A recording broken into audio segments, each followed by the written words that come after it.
Det er det her. I det scenarie går Thomas rundt ned ved lufthavnen og leder efter narkosælgere. Han finder en, og hvis du vil se hvordan det går, så er jeg ned og drikke, fordi det her det bliver spændende. Ned i videoen.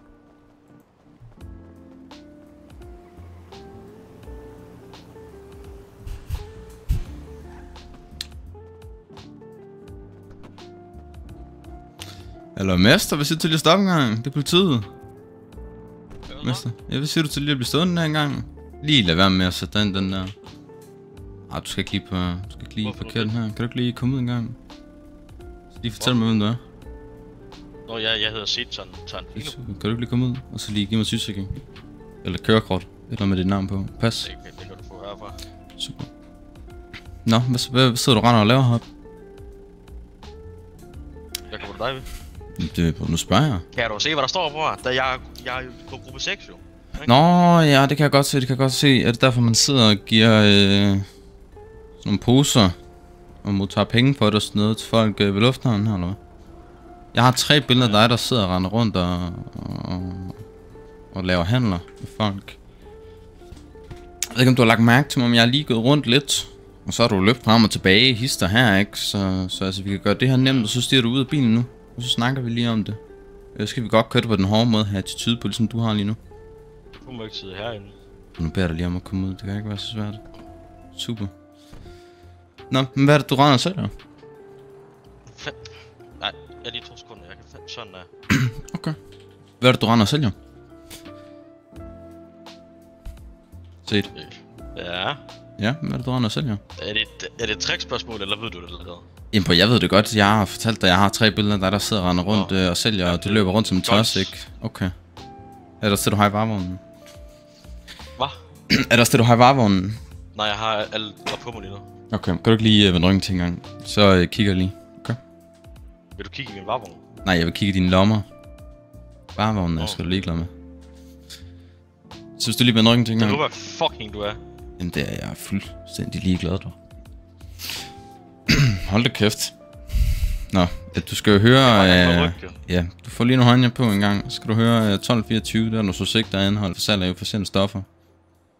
Du er selvfølgelig ikke pligt til at udsætte politiet, du er ret til noget okay, Set, hvad er der i varevognen? Bro, please, ærligt, bro.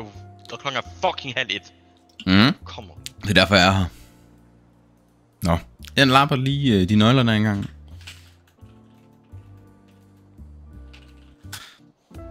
Sådan der er du. Har du en rensagningskendelse? Det ved jeg, det behøver jeg ikke. Det er øje med rensagning. Jeg har bevis og billeder af, plus nu har du det her på dig, du sidder og går rundt i din varevogn, der er... Ja, helt mistænkelig. Så det ved jeg ikke, jeg behøver ikke have nogen kendelse, desværre.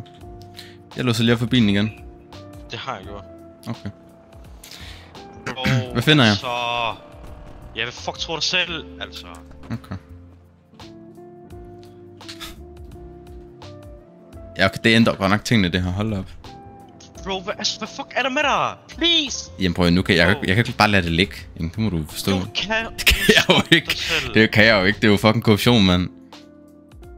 Jamen, du er den eneste, der fucking har det sjovt, det der pis, bro. Det håber jeg, du ved. Jeg har det ikke sjovt. For at det var lynende så hurtigt, jeg tænkte ikke over det. Nå. Prøv, jeg tager lige dine ting her. Jeg tager lige det der, så kan du lige få lov til at parkere varevognen. Super. Så lige vende ring til din håndjern af. Ja, det der var ulovligt.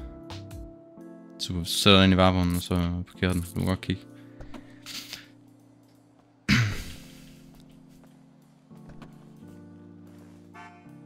Super, så du lige vender ring til igen, for din håndjern på igen.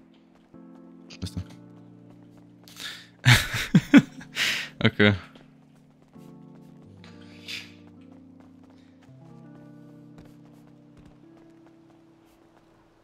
Nej, forsvandt. Nej. Ja, okay, fedt, mand. Det er det der her igen. For at give lidt kontekst, så grunden til at Thomas griner, det er fordi han har alle narkosælgerens ting, men narkosælgeren vælger alligevel at forlade serveren. Men det stopper ikke Thomas. Han bliver stående og venter på at han kommer ind igen.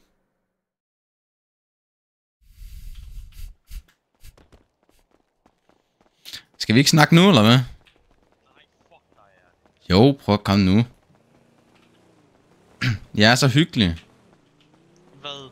Jamen prøv at lade, du skal lade være med at løbe. Og hvorfor har du ventet der så lang tid? Jamen prøv at jeg er du er no-liferen, jeg er no-lifer. Altså. Du står her på en eftermiddag og sælger stoffer, ikke? Prøv at jeg er her for at tage dig. Hvor meget grind jeg har mistet? Ja, det ved jeg godt. Er du så ved en ring til, så får du håndjern på, og skal vi snakke om det, i stedet for at du begynder at frygte og være sur. Og så begynder vi at snakke om det. Jeg får ikke en skid tilbage. Nej, du får ikke noget tilbage, men jeg kan måske sørge for, at du skal ind og sidde resten af dagen, ikke? Altså, det... Og give dig en bøde. Nej, prøv, der er ikke nogen grund til at gøre det der, ikke? Du har allerede fucket rigeligt op, og nu tager du den lige stille og roligt, ikke? Og så snakker vi det. Ja, okay, det kan jeg godt høre. Det, ja, okay. Det synes jeg, du skal lade være med. Lade være med at snakke om sådan noget fis. Det er jeg slet ikke en del af. Og vi kan godt nu. Gør vi lige sådan her, ikke også, ikke? Nå.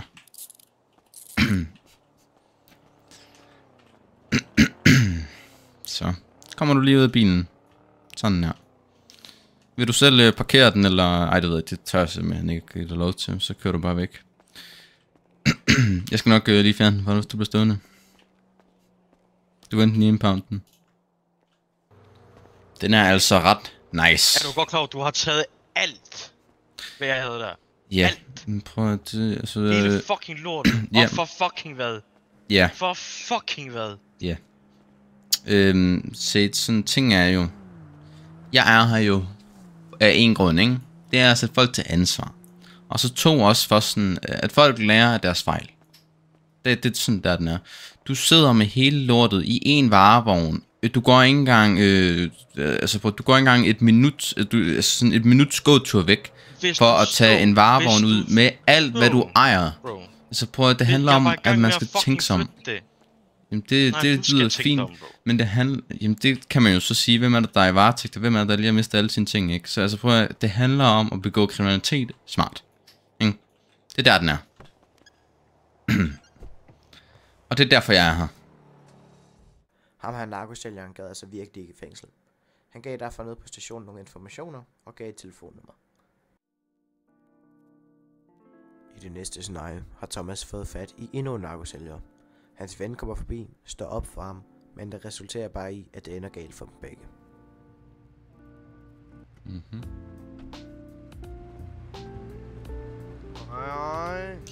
Hej. Jamen du må ikke holde der, det burde du vide. Nå for helvede, jeg kører bare så. Nej, men er du ikke så, det kommer ud af bilen en gang, skal vi lige snakke? Nej. Nej, okay. Jeg er lidt travlt. Nå, jamen så må du lade være med at bruge tid hernede, jo. Hvad mener du? Hvis ikke du kan stå til ansvar for de handlinger, du har, så er du heller ikke travlt. Stå til ansvar for de handlinger, jeg har? Ja, eller har gjort. Det er du ikke så, det kommer ud af bilen, så snakker vi lige sammen. Det er politiet. Jo. Super. Er der grund til, at du sidder og render rundt hernede med mask sammen med 2 andre gutter? Eller en anden må det så være ham, der lige løber op der. Den skal jeg lige have en gang til. Jamen altså, du sidder og løber rundt hernede sammen med en anden person. Løber rundt hernede? Ja, altså vi kan lige så godt gøre det nemt, ikke? Altså, Yusuf, der er ikke nogen grund til at gøre det, altså sidde og lege dum og sådan noget, altså prøv at godkende det, du har gjort, og så kan vi komme videre. Det er dig. Hvordan ved du det? Det ved ikke, du holder snart med din bil. Jeg tænker, at det er din bil, så du sidder på førersædet, ikke? Ja, det er Nå, ja. Hvad siger du? Jeg siger, hvad med at begynde at fortælle sandheden, ellers så kan jeg være en rigtig irriterende gut. Ja. Ja. Så jeg bare lige en sidste gang, og så kan vi måske snakke lidt om det. Hvad laver du hernede så med dine kammerater? Jamen, jeg er kommet for at hente min moster. For hvad, siger du undskyld? Hvad siger du? Du er kommet for hvad, undskyld? Jeg er kommet for at hente min moster. For at hente din moster? Ja, jeg skal hente min moster, hun lander fra Bulgarien lige om lidt. Men hvorfor har jeg så billeder af dig i din kamera? Jeg ved ikke om du så mig, men jeg stod deroppe og tog billeder ud over kanten. Du sidder jo og løber ned her, så kan du ikke lige... Jeg ved ikke, ham den første der, han gider sgu ikke lige tage imod noget, så ham den anden, han tager imod en hvid pose. Eller hvad det nu? En pose? Ja, i hvert fald bare en pose, kan jeg se, og så fik du nogle penge i hånden. Så vi kan godt lige prøve en sidste gang, Yusuf, hvor du lige fortæller sandheden, ellers så bliver du sigtet. Ja, det er fordi, at jeg var i byen her i fredags, og så købte jeg noget kokain, og jeg har sgu ikke lyst til at tage det, så jeg skyndte mig bare lige at komme af med det hurtigt. Okay. Jamen, jeg synes, det skal jeg jo have. Ja. Ja. Jeg tager det lige til dig. Det er ikke min bil. Helvede, kan du ikke lige lukke døren, så jeg kan komme ind for helvede? Jo, men det kan jeg da godt lige. Jeg kan lige prøve. Jeg ved ikke, nu kommer der en eller anden der. Hvad sker der så? Super.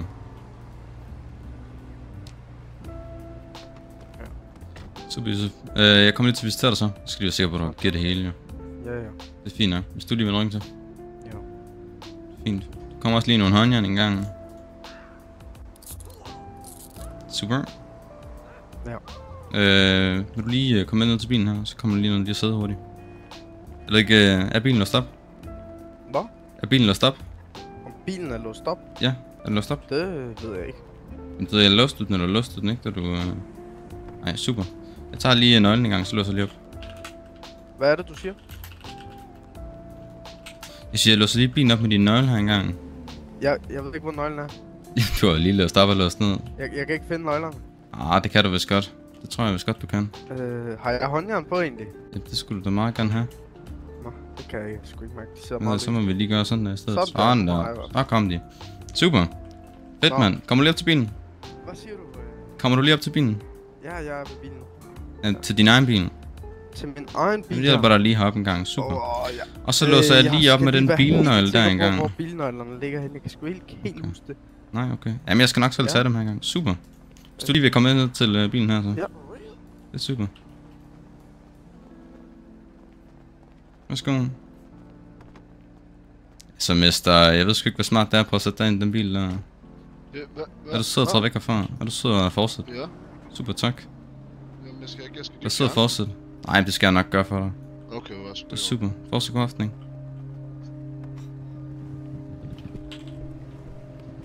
Ja, ud af bilen. Prøv lige at løbe. Ud af bilen. Ud af bilen. Hvorfor? Du skal ikke køre ud af bilen. Kom ud af bilen. Jeg kører ikke. Ud af bilen. Kom ud af bilen. Og jeg siger det simpelthen en gang til. Kom ud af bilen. Super. Og så har du dine hænder, hvor jeg kan se dem. Så mindre du har kommer også. hvor du kan se dem. Kom også lige hen, Jørgen. Super. Har du noget, jeg kan stikke skærm på? Nej, jeg har ikke noget på mig. Så tager jeg lige de ting her, jeg kan stikke skærm på. Lad nu være med at være irriterende, ikke? Ja, så skal jeg lade være med at lyve over for mig. Prøv, jeg kommer her. Prøv at høre, så prøv at høre. Nu kommer du lige ind og sidder, og så skal jeg være sikker på, at jeg ikke løber nogen steder. Prøv, jeg kommer ned til din kammerat, Yusuf her, og så siger jeg til ham, hvis du bare fortæller sandheden, så er jeg ikke træls. Han lyver for mig 3-4 gange. Altså prøv, jeg er her simpelthen ikke for at lege på. Jeg vil gerne snakke og sådan noget, ikke? Men prøv, når I lyver for mit ansigt, så gider jeg simpelthen ikke. Nej, det forstår. Okay, skal vi lige have en snak med dig?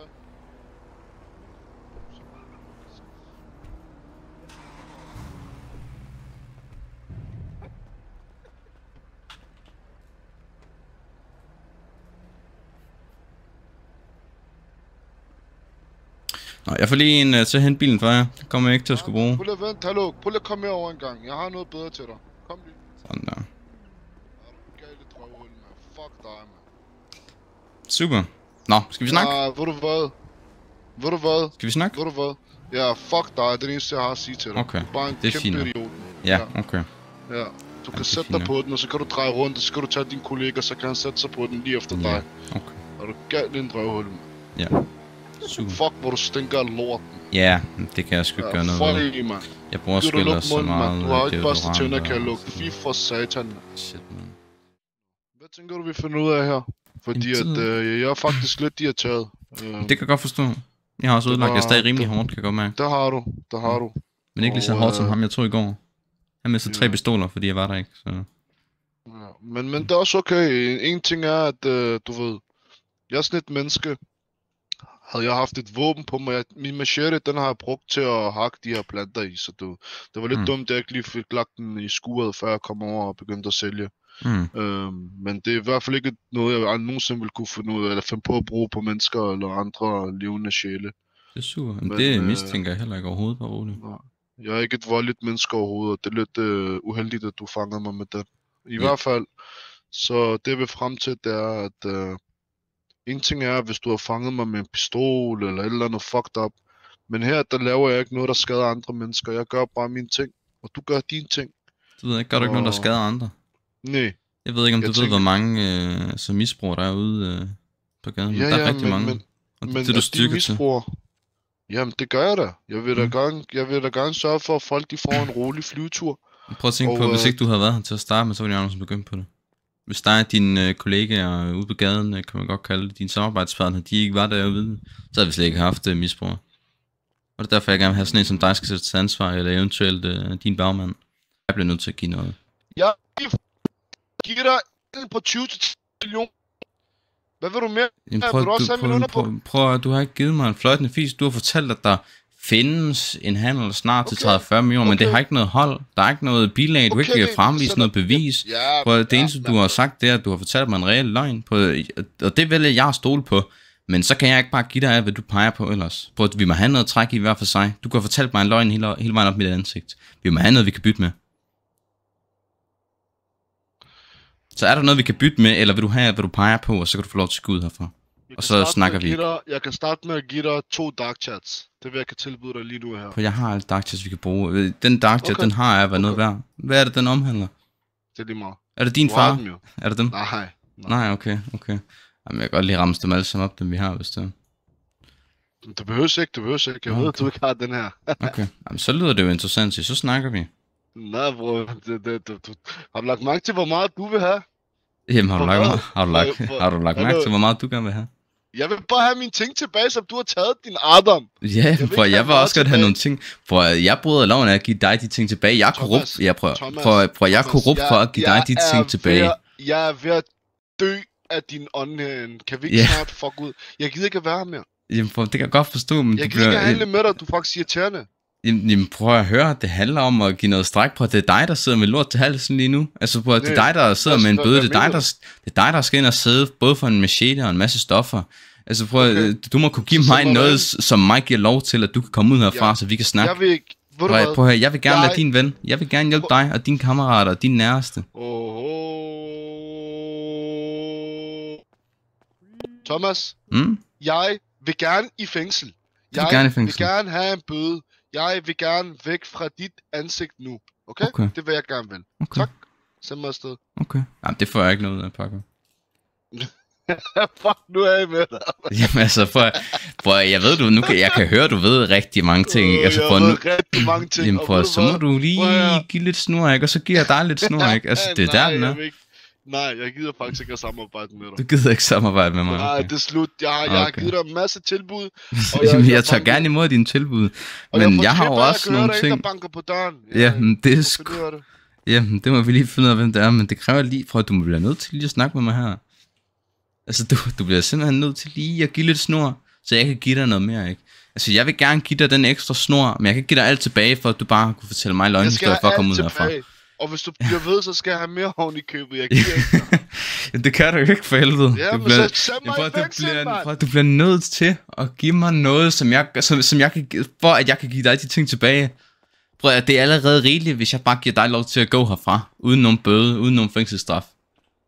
Men du må simpelthen kunne, altså du må kunne give et eller andet siden, at du har givet mig en masse tilbud, der bare kunne være løgn. Altså, du må give mig noget hold. Altså, du må give noget, at vi kan snakke videre. Hvis du skal til at sige dig med din pik nu, ikke, så gør jeg helt amok. Nej. Det jeg kan give dig ikke, det er mere taletid fra mig, når du har skaffet mig en advokat. Nej, jeg skaffer dig en advokat. Okay. Nej, jeg skaffer dig en advokat simpelthen. Jeg kan godt lige prøve at skrive ind på domstolen, selvom de er klar. Så ved jeg sgu, det ser ikke helt sådan ud. Nå, det ser sgu ikke helt sådan ud, Paco, til at der er nogen af dem, der er reelt set der kan jeg se. Jo længere tid du har mig herinde, jo mere rav kommer du til at ske ud på gaderne, fordi at de finder ud af, at en rigtig vigtig mand ikke er på gaderne. Okay. Så hvis du tænker så meget på samfundet... Ja, men jeg siger bare, hvis du tænker så meget på samfundet, og tænker så meget på at være et godt menneske, og en superhero, og en dicksucker, hvad? En pragmatiker kalder jeg det. Ja, en Adam kalder jeg det. Okay. Så synes jeg, du skal bruge tiden på enten at sende mig afsted, eller lukke mig ud. Fordi lige nu bliver folk rigtig urolige. De ved ikke, om jeg er blevet taget af en betjent. Jo, med mindre min lillebror. Tog du hans telefon? Nej, man har fået det hele tilbage. For jeg regner ikke med, at du gør mig noget, eller politikorpset noget, eller resten af samfundet noget, så længe jeg ikke gør dig noget end den tid. Jeg fortalte dig lige til at starte med, jeg er ikke en voldelig mand. Men det er fedt. Men det er dine kammerater måske? Nej, det er jeg. Okay.